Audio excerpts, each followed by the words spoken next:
Thanks for the kind introduction. One thing to add, from last April, I serve as a visiting professor at the National Central University in Taiwan. So I'm now a Taiwanese. I got my residence card last week. So, and then my task there, as I'm gonna explain later, task there will be to launch a new experimental CMB group. So I'm going to say a few words about experimental cosmology with cosmic microwave background, CMB. Okay, but before starting my talk, I just want to say congratulations on the opening of the new center. This is, I think, a unique opportunity and then a unique trial. So I hope that, I wish that some very fruitful results will come out from this endeavor. So congratulations.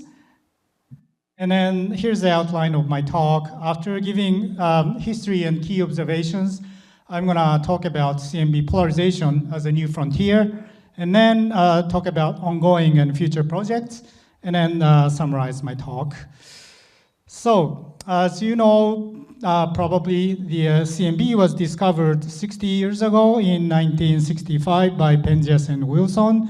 I just put some figure and table from this Nobel lecture by Robert Wilson.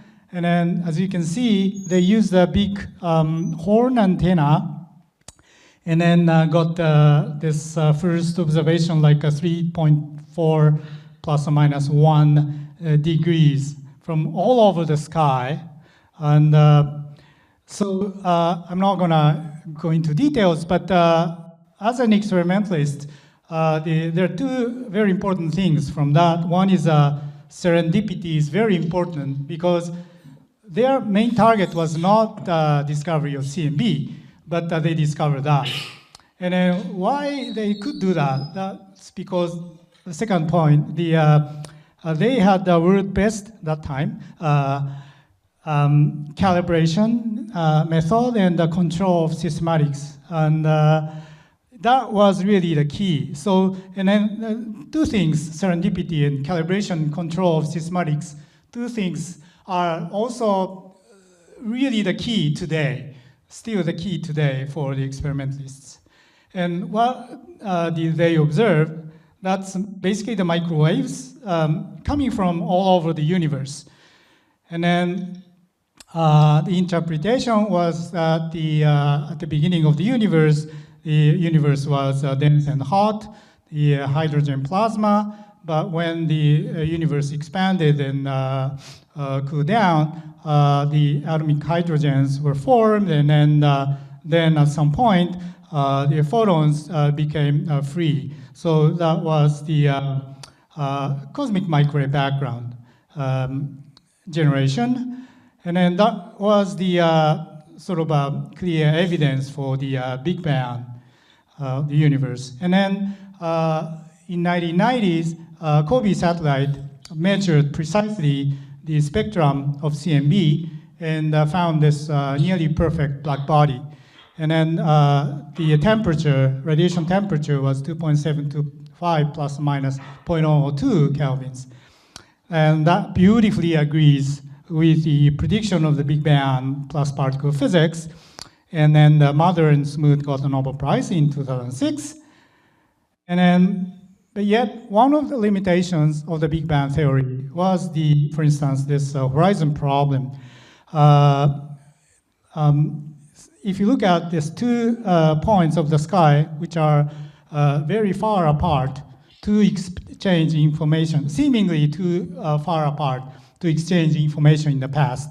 So then the question was, why is the temperature or intensity of the CMB the same? And then to answer that, to solve that problem, inflation hypothesis was introduced in early 80s.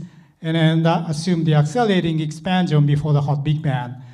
And that is impossible within the standard model of particle physics, because all the ingredients of particle physics just decelerate the expansion of the universe. But with just this hypothesis, we could resolve outstanding problems of the naive Big Bang model, including the horizon problem that I mentioned already, and the flatness problem, structure formation, and so on. And these people were really instrumental for that proposal. And then this enormous accelerating expansion of inflation. So when at the initial condition, if you have this square box within the causal contact shown by this red circle, this huge accelerating expansion shown as this A dot dot positive, where A is the scale factor of the universe. And then this initially, the region initially with the causal contact got out of the causal contact, and then later came in. But here I say enormous, which is, well, this is for the general audience, so I didn't use this 10 to minus 36 or 10 to 26, but it's really, it looks crazy in 10 to minus 30, say 34 seconds, and 10 to 26 times expansion, the amoeba size to the galaxy size. So, but model-wise, that's possible by introducing a scalar particle, for instance, and then called the inflaton, and then by putting this potential with the mass, you calculate the pressure of the universe, which has this minus V term. So with sufficiently large potential of this scalar particle, inflaton, you can create a negative pressure, and this negative pressure is responsible for the acceleration of the space. So this inflaton is kind of like gas pedal of the universe, which doesn't exist in the normal particle physics. So, and once you introduce that, and then so then allows the quantum fluctuation of that scalar particle. If you think about the initial condition, initial perturbation, you could create some initial perturbation, and then that's consistent with what Kobe measured. That's order 10 microkelvin ripples. Remember, the temperature of the CMB is about 3 Kelvin. So what I'm talking about here is about 10 to minus 5, the ripples or anisotropy. So that's very small. And so mostly this is very smooth, but there is some ripple. And then in this entry, first WMAP was launched and measured the CMB beautifully with a much better angular resolution. And then people like Eiichiro was really instrumental in the data analysis. And then here's an interesting web page. If you have time, I suggest you go there. This is prepared by NASA. And then you can play with the fraction of atoms, dark matter, dark energy. And then if you ignore this dark component, you get this blue curve, which is completely off the data points, shown these black points and error bars. Whereas if you introduce dark matter and dark energy, now suddenly you fit the data beautifully, so beautifully. It's amazing. So that's, so the existence of dark matter and dark energy is really, it's hard to deny that. So that's the current situation. And then Planck, the second satellite in this century, was launched. And then, so Planck looks like this, primary mirror, secondary mirror, and baffle, service module, solar panels, helium tank, radiators, and then inside there are detectors. And this was cooled down to 100 millikelvin. That was really the new sort of for instrumentalists, it was really a pivotal event. I mean, that paved the way for the future missions. And then measure the temperature and isotopies, even with a better resolution. So, and then this is a very nice ESA spectral analysis movie, the power spectrum temperature fluctuations in the cosmic microwave background. So we show this power spectrum, and then when you get the temperature map, you decompose that into different angular sizes, and then this largest scale angular sizes corresponding to the leftmost in this figure. And then next is this one, and the third one corresponds to the this peak called the acoustic peak, and the fourth one, sorry, this is the acoustic peak, I guess. So that way, this is a spectral analysis, and then in that way, you really can get more information about the cosmology models behind the power spectra. And then this is a typical example, CMB temperature and isotropy today. So in addition to Planck and WMAP, there are ground-based projects that cover the higher multiple or this smaller angular power spectra. And then this ACT and SPT, so it looks like this. And then thanks to that, we, and together with other observations like galaxy surveys and stuff, so we now have the concordance model of cosmology, or lambda CDM. In a nutshell, that's based on general relativity plus cosmological principle with initial adiabatic and Gaussian perturbation. And then only 6 fit parameters are sufficient to describe the current set of precision data. So that's really a triumph of the modern cosmology. When I was a student, I don't remember who, but one lecturer talked about the cosmology formula, which was 1 equals to 10 equals to 100.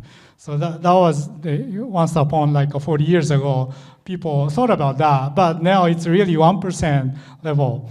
So then at the same time, though, if you really firmly establish 1%, you really need to focus on systematic uncertainties, but probably I don't have time to discuss that experimental details. So to summarize what I have explained so far, all started in 1965, this discovery, and then the Kobe. Of course, I ignored all the efforts here between the Penzias-Wilson and Kobe. There are lots of endeavors, like balloon experiments, but let me, so I know this is really too simplified, but just probably biggest events. And then, as I told you, now, thanks to additional observations on ground, we established the precision cosmology, lambda CDM. So the question is, what's next? And then that's a CMB polarization I'm going to talk about in the next section.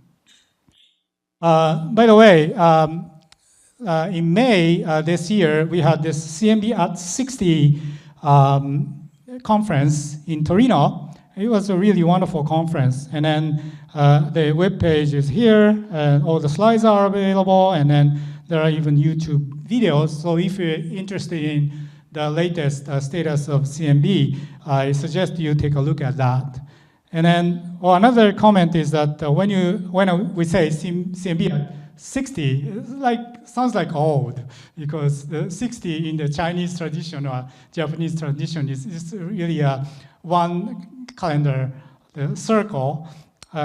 Sounds like for the elder people, but actually the first observation of CMB polarization was in 2002, if I remember correctly. So the CMB polarization is still a very young field, like 20-ish old.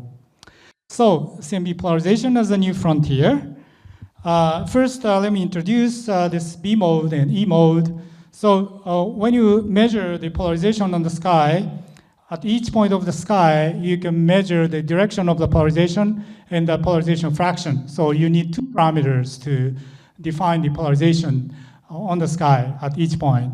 Alternatively, you can get this E mode and B mode. At each point of the sky, you can calculate the divergence and the curl. Divergence with even parity and the curl, odd parity. So this is not a very local variable, but this is more important cosmologically. So the polarization map is decomposed into E mode and B mode. And then, so how it was created is the following. Very briefly, physics at recombination, when the hydrogens were formed. At one point of the universe, suppose you have this electron here, and then surrounding photons scattered by this electron. So the photon could come from everywhere, but when you have local quadratic anisotropy in photon density around the electron, that results in linear CMB polarization. We just talk about the Thomson scattering here, textbook physics, but the hot region produces more photons. So when you think about the net polarization we can observe, you should expect this polarization from that quadratic anisotropy. So it's easy to remember this as a hot sandwich. And then likewise, when you have gravitational waves like this, the contracted region can serve as a hot region effectively, and the stretched region is effectively serving as a cold region. So when this is the direction of the gravitational wave, you can have this sort of a periodic hot sandwich pattern. And then gravitational waves just go around in every way. But if you think about this simplest example, you can expect some sort of a curve pattern like this from this polarization created by this gravitational wave. And although this is the simplest example, it's also true that you cannot erase the B mode, this curve pattern, in the entire region of the sky. So because of that, when you have this gravitational waves, you expect the polarization. Now I'm coming to this testing cosmic inflation and quantum gravity with polarization of cosmic microwave background. And then, so the two papers were very important in 1997. And then, Matias Dardiariaga is gonna give a talk tomorrow, I think. Yeah. So when inflation happened, primordial gravitational waves should have been generated. And when the CMB was generated, this primordial gravitational wave should have imprinted this CMB B mode curve pattern as a fingerprint of inflation. So this is by far the most sensitive probe of the primordial gravitational waves today. And we think B mode is a smoking gun signal of primordial gravitational waves because now earlier I talked about this inflaton and then creates quantum fluctuation of inflaton, the scalar mode, and then that creates E mode, but not B mode, whereas quantum fluctuation of the metric from primordial gravitational waves, from this, the metric, quantum fluctuation of the metric creates both E mode and B mode. So when you find this B mode, we think it's a smoking gun signal. So that's a very important point. Because of that, if you really discover that, the impact will be huge because it's gonna give us direct evidence for inflation. It gives us knowledge on the inflation energy scale, And then arguably it's going to be the first evidence for quantum fluctuation of space-time. And it will even give insight on quantum gravity, including string theory. So because of that huge importance, if you look at the final report of the Task Force on Cosmic Microwave Background Research, so-called the WISE Committee report in 2005, it says detecting primordial gravitational waves would be one of the most significant scientific discoveries of all time. By the way, I just learned that Weiss passed away very recently, and then was a big loss. So one more page about the physics of cosmic inflation, just to introduce two formula. So in case of the simplest model, class of models, the number of inflaton is just one single field, and then that evolves with this slowly changing potential, slow roll potential. Then we come up with two important relations. One is this: the potential is proportional to this parameter R, called the tensor to scalar ratio, and that's a key parameter. And then the second is this R, roughly, should have this relation where delta phi is a characteristic scale of inflaton field, the variation of the inflaton field, which inflaton potential changes significantly, and this is normalized by Planck mass. And then the n is the number of E-fold. I mean, the inflational expansion, total expansion is e to the n. So e to 60 is about 10 to the 26. So that's why we just put this 60 here. And then, so in that case, we have this sort of constant here. So the measurement, what these tell us is that measurements with precision around 0.001 on R would provide a fairly definitive statement about the validity of the most important class of inflationary models. That's a single field slow roll models with delta phi exceeding the Planck scale, which would constitute a milestone in cosmology. I'm not saying that this is guaranteed. I mean, even if your error reaches 0.01, you might not see the signal. But at the same time, I say, unless you measure that, you never know the truth. So this is really the milestone we want to achieve no matter how. So that's the current status. And now I need to say a few more things before sharing the B mode power spectrum. So now you know this R. So and then if you calculate the B mode power spectrum from primordial gravitational waves, you get this two bumps. One is called the reionization bump, and another is called the recombination bump. And this curve corresponds to R equals to 0.01. This one corresponds to R equals to 0.01. So this signal is proportional to the value of R. That's very important.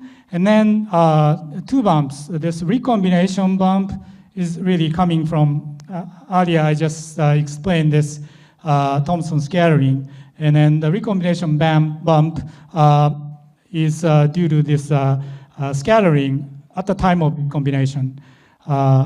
Whereas this one happened much later when reionization caused the new hot electrons, and then that scattered the photons, CMB photons again.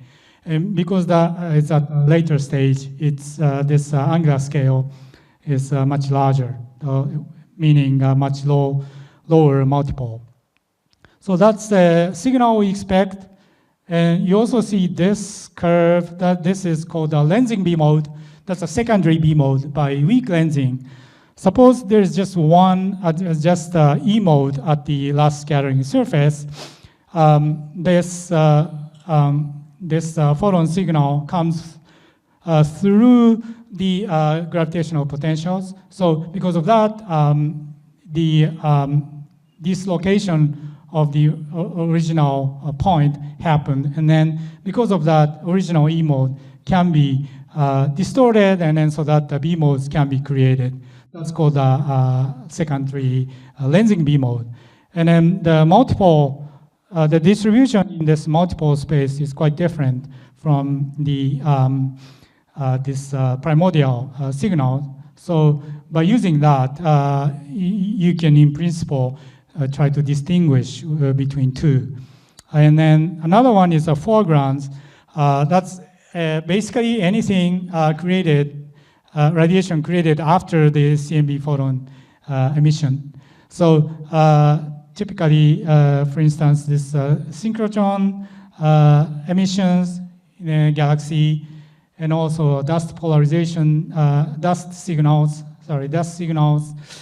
And then again, if you look at now this distribution spectrum in the frequency domain, you see a big difference between CMB and the synchrotron and dust foreground. So by having multi-frequency observations, you can try to separate this foreground signals.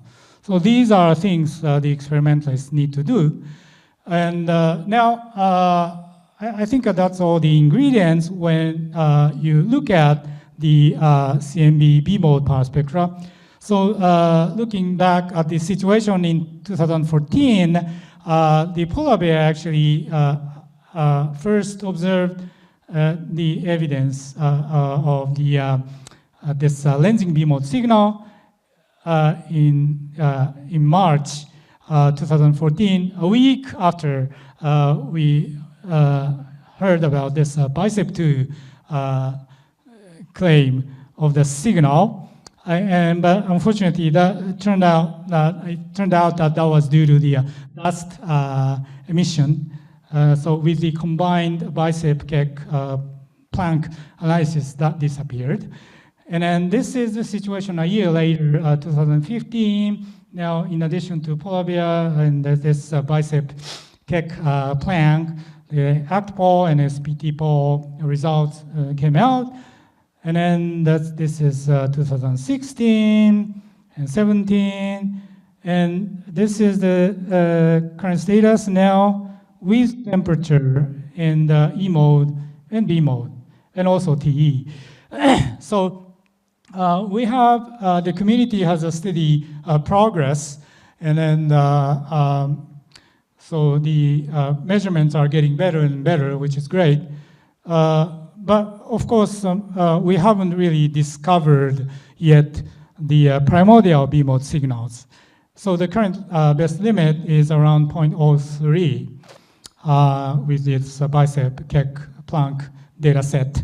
So 0.03 is still more than order of magnitude larger than our target, 0.01. So we really gotta move on to get the better measurements. So now I'm talking about the present and future. So because of the huge importance of this primordial B mode, there are lots of projects in preparation and starting taking data. In Atacama, Chile, we used to have polar bear, and then that was upgraded to Simon's array. Now, also ACT-POL upgraded to advanced ACT-POL, and then also the small scale focusing class observation, and then the ACT and Simon's array were have been merged to a new project, the Simon's Observatory. And if you look at South Pole, SPT-POL, SPT3G, and BICEP, and Keck, and then collectively South Pole Observatory. And then we had a proposal to merge everything basically on ground to have a more powerful project named CMB-S4.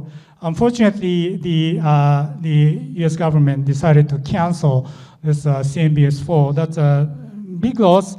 however, this, for instance, Simon's Observatory, which I'm going to talk about, is really just started taking data. So we have really producing lots of new data coming. And then, although the S4 has been canceled, it doesn't mean CMB is not important.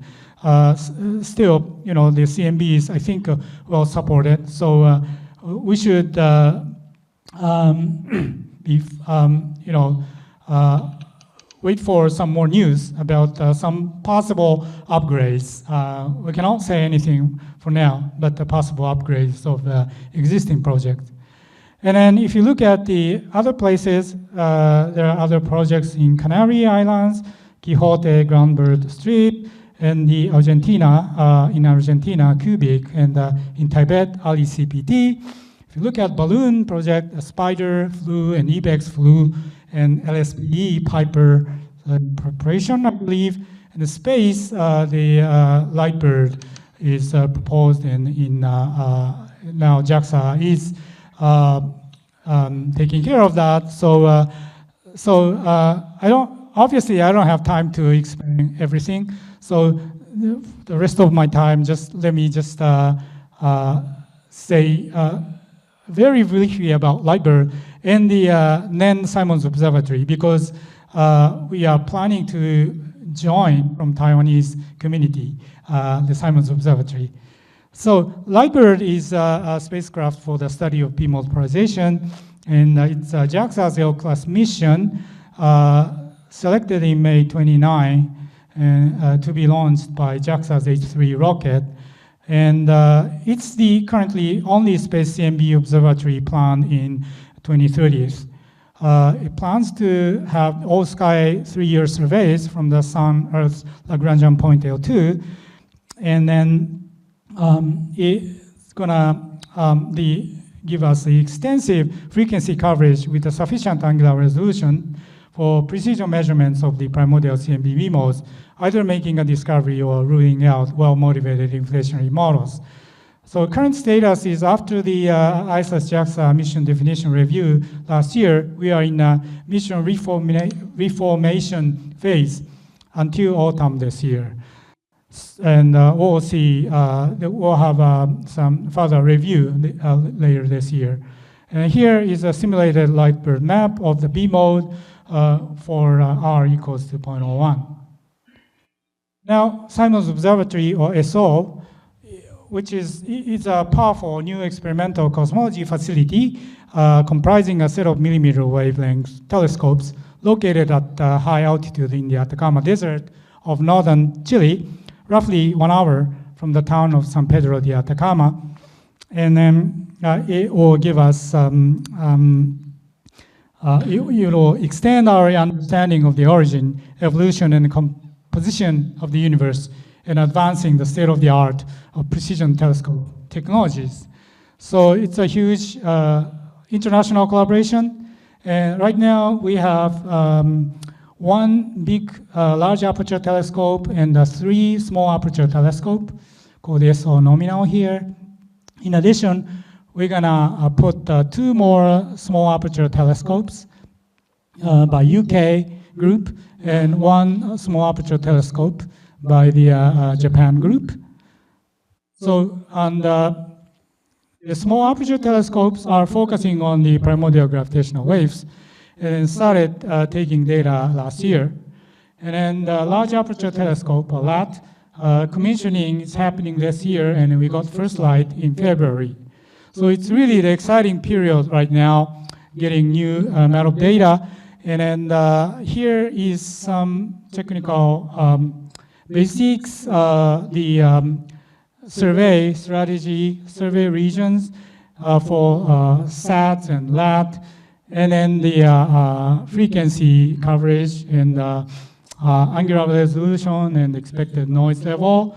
And one thing I want to emphasize is that this large aperture telescope is going to have a huge area survey, and then with good overlap with other cosmology projects such as DESI, Rubin, Euclid. So that will give us a very interesting new the cross-correlation studies. So concerning the forecast on R measurements, our nominal goal is sigma R equals to 0.03. That will be, roughly speaking, order of magnitude improvement, and then from the current limit. And then that will allow us to test some of the very interesting models. It's not written here, but for instance, some natural inflation models in the Starovsky inflation model here. So that's the forecast, and then this is a preliminary noise, the Q map and U map, polarization map, not E and B, sorry about that. This is Q and Stokes Q and U. And then the noise level is satisfied our baseline and close to the goal value. So looks good. And LAT is going to give us very large areas of science, cosmology and particle physics, in addition to the cosmology and particle physics. We can cover extragalactic astronomy, planetary science, galactic astronomy, and time domain astrophysics. If you look at cosmology and particle physics, it will give us some more handle on the Hubble tension and new physics, like relics and neutrinos, evolution of the universe over cosmic time. So I don't have time to go into details, but there's a really wide range. Now, coming to the possibility of Taiwanese participation, this National Central University Gravitational Wave Group, led by Professor Yuki Inoue. So he invited me to join the group as a visiting professor. So we're going to work together on the study of gravitational wave landscape. So, and then this also the CHIP, which is a center at NCU, director agreed on the plan for this Simons Observatory project and allocated some initial funding. And so Yuki and I are making an effort to form a new CMB group, and then main focus is on Simons Observatory. And but some researchers in Taiwan outside NCU are also interested in participating in SO. So we are doing this step by step. And then I should say this is going to be a fantastic new opportunity for cosmology in Taiwan. Important remarks are we are having steady progress, but all the proposals here shall obtain SO's full collaboration approval. So for now, as of today, please do not take them for granted and do not spread the wrong message that SO data are already guaranteed to be accessible in Taiwan. Okay. And having said that, what about the synergy between gravitational waves and CMB? Of course, frequency-wise, CMB is for the ultra-low frequency, whereas LIGO, for instance, the Yuki is leading the LIGO group in Taiwan at NCU, and he's also making some original instrument, which is a bit lower frequency than LIGO. So anyway, so the having two really different frequencies at least, and then if you assume slow roll inflation, nothing else, of course this should be like this, and then the hertz level, the signal will be really low. But there are several other opportunities, and then there's signals in higher frequencies might be enhanced. So again, you never know the truth unless you really have good enough measurements. So the Simons Observatory and the Lightbird eventually will contribute to this CMB super low frequency part. Another thing, interesting thing, is tantalizing hints of beyond lambda CDM anomalies. As you know, there is this Hubble tension, and recently the possible deviation from the constant lambda reported.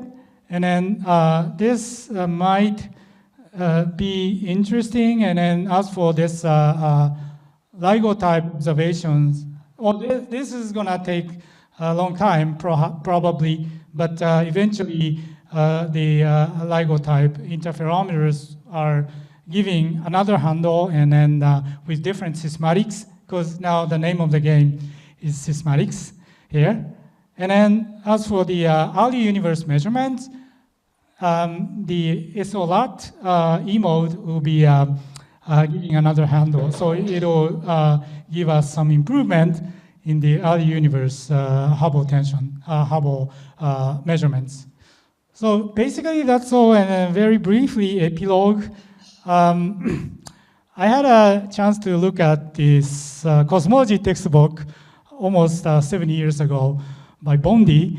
And then in this chapter, there's a present position in cosmology that says the multiplicity of existing theories. And well, people were not sure because one big reason was the measurement uncertainty. The reciprocal of Hubble's constant is appreciably shorter time than the age of the Earth. So the age of the universe was shorter than the age of Earth. So that was a big trouble at that time.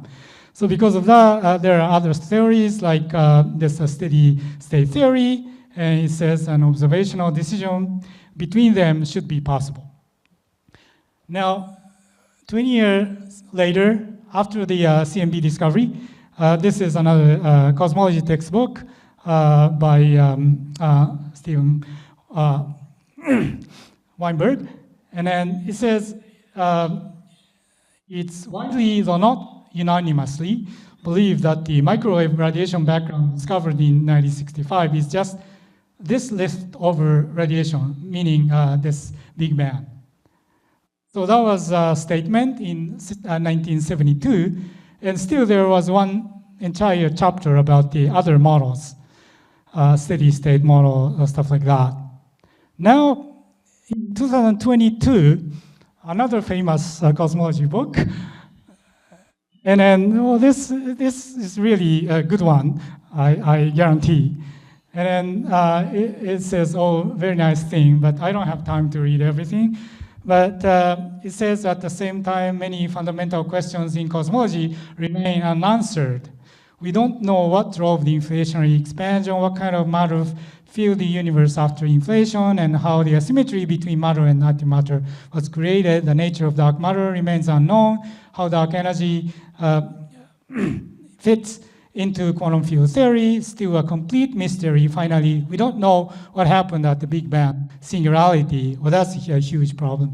If there is any time before that moment. We hope that future observations of the polarization of the CMB and of the large-scale structure of the universe will help to unlock these mysteries.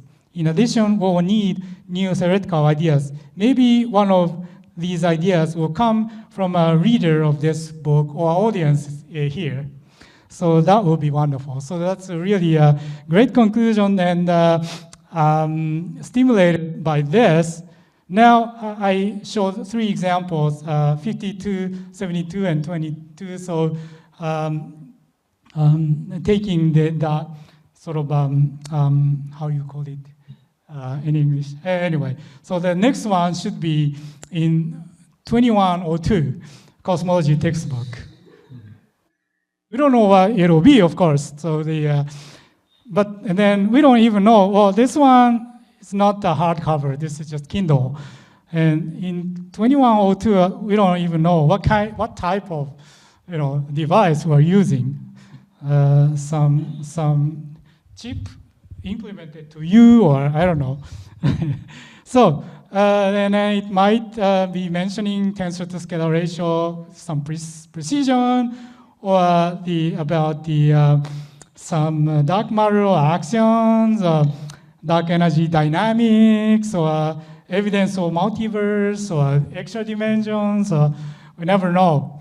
But in 80 years, there should be some cosmology book, and that should be very different, I hope, from the one we have right now. And in that sense, I cannot tell exactly what will be written, but the best way to predict the future is to invent it. Okay, that's all. Thank you very much. And once again, congratulations.